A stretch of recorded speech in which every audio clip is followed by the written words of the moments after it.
Hi guys, welcome back to this channel. In this tutorial, I'm gonna show you how to upload files on Google Chat or Space. So here I've already opened my Google Space on Gmail apps in my phone.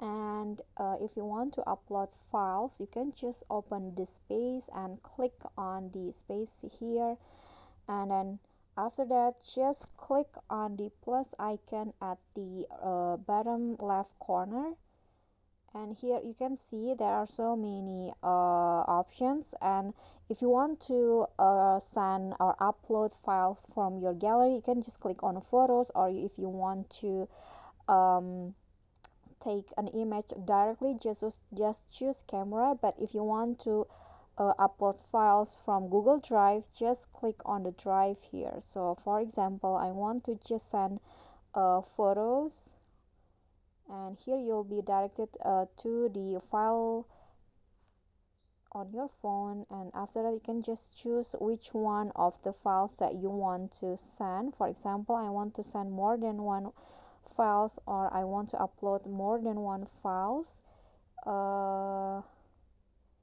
In here just click on select, and after that the file will be automatically sent or appear in the chat box, and you can just click on send like this.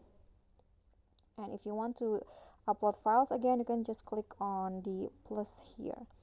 Okay guys, so that's all for me. I hope this video will be helpful to you. Thank you guys so much for watching. If you enjoyed the video, please give me a like and smash that subscribe button down there, and also don't forget to leave a comment. That's it from me today. See you guys next time.